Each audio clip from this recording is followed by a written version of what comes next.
DC, you know that Batman, Superman movie you've been working on for a while? It's gotten a lot of bad press. You might have forgotten you were doing it. I know that there's a lot of details in there you keep forgetting. But, you know, I have a few ideas for how you could, you know, amend some of that bad press you've been getting. Because you've been getting a lot. Maybe you hadn't noticed, because you don't seem to pay that much attention to what the fans think these days. But, you know, I hear that, you know, that you're having trouble. So here's an idea that I came up with. Have just a safe casting decision, you know, just one that the fans can really get behind, you know. And I hear there's actually one out there. There's this guy who played this character Heisenberg or something. He'd be really good for Lex Luthor. No, not Eisenberg. No, I think you misheard me. No, not Jesse Eisenberg. That's a completely different guy. What? No, don't. They went and did it. They announced Jesse Eisenberg as Lex Luthor. Okay, that apparently happened. Jesse Eisenberg is Lex Luthor. And I imagine that literally being the conversation that went down at DC, but who knows. I can kind of see the thought process which went into, oh yeah, Jesse Eisenberg, that's a great idea. They also announced Jeremy Irons as Alfred, which I think is a bit...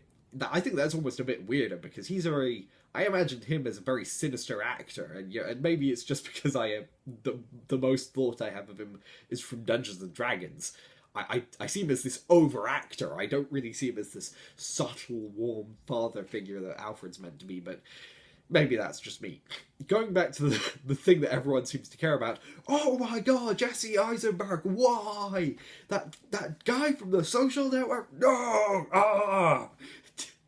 I'm obviously sitting here in the peanut gallery just kind of watching this shit playing, and I think it's funny because I gave up on this project a long time ago. Like, pretty much from the time that they said it's Superman Batman. Like, they don't even have a title yet.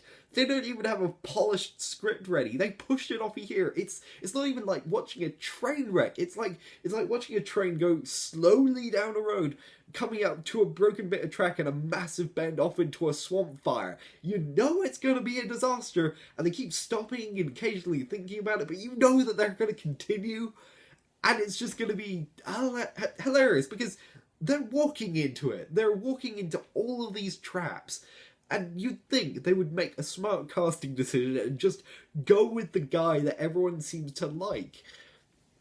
Now, as for the thought process, I can see it. I can see what they were going for. Jesse Eisenberg, because here's the thing.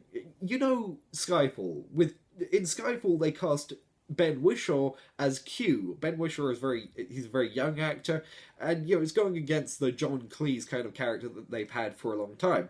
Because the idea of scientists has changed. You know, it's gone from these old guys in lab coats to this kind of new semi-autistic hacker culture. And I can kind of understand that this is the same kind of thought that they were having when thinking about Lex Luthor. They were thinking, oh, well, you know, businessmen, the vision of businessmen, and especially, like, likable businessmen, has changed from being this, like, corporate overlord, like, in a suit, older male, to this, again, the 20-something hacker. And that makes perfect sense when casting Jesse Eisenberg, if that's what you have in mind, because he already did The Social Network, and that was pretty much, I imagine he'd be bringing the same character to this.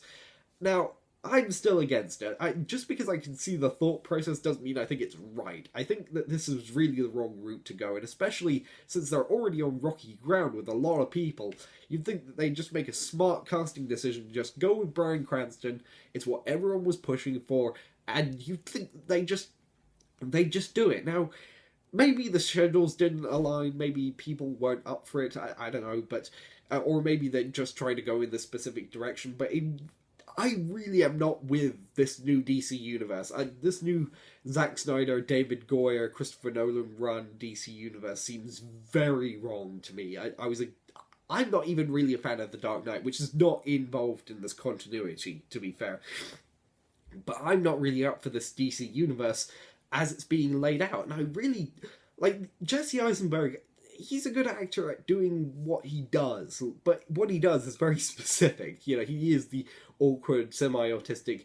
he's not very threatening, is what I'm saying. Yeah, and Lex Luthor needs to be threatening, and that's why we were all up for Heisenberg, not Eisenberg.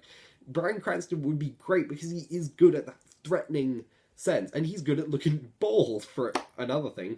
And it's not like he's just got too much standards to appear in a comic book movie. He appeared in the Total Recall remake, for God's sake.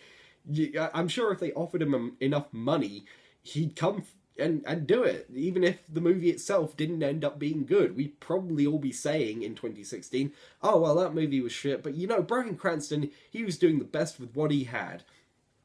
So, yeah, I don't know why, or more to the point, why they ended up with this. It really does seem like DC just keeps making these horrible decisions in terms of their intellectual property. Like, the company that made Green Lantern, to be fair, you can't imagine being the smartest guys in the room, but the way that they're stumbling head over ass to try and get to this Avengers style, bringing all their characters together for a Justice League movie, it's ridiculous. It looks so bad for them to make so many bad decisions, and like I said, it doesn't mean shit to me. I mean, I checked out a long time ago, so now a load of other people seem to be joining me in just watching this burn out, because I don't even know if I'll see the movie, because I don't want DC getting the idea that I want more of this. I'd only really watch it to review it, and even then, I don't think they've got the right idea. Anyway, thanks for watching.